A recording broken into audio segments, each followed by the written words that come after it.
সকালে উঠে দেখছি ওমা গাছে একটা ক্যাপসিকাম, তাই সেটাকে তাড়াতাড়ি করে নিয়ে গিয়ে কেটে কুটে একটা রেসিপি বানানোর চেষ্টা করছি।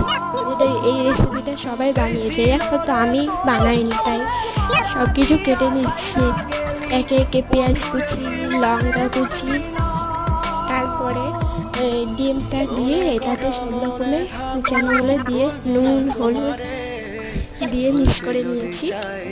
এরপরে ক্যাপসিকামের ভেতরে দিয়ে দিচ্ছি, তাই গ্যাসের আগুনটা ধরিয়ে নিয়ে কড়াইয়ে দিয়ে দিচ্ছি। অনেকক্ষণ চেষ্টা করার পরে ওই যে এটা হয়নি, তাই চুলের ভেতরে দিয়েছিলাম, সেটাও হয়নি, তো তাই শেষ পর্যন্ত আমাকে এটা কড়াইয়ে ভাজতে হয়েছে। তাই ওই খোসাটার পেছনটাকে আমি আচ্ছা করে চামচ দিয়ে নেড়েছিলাম, তারপরে খেয়ে দেখি বেশ মোটামুটি লাগছিল। এটা ভালো ভাজলে অনেক স্বাদ হতো। তোমরা ট্রাই করো না এটা।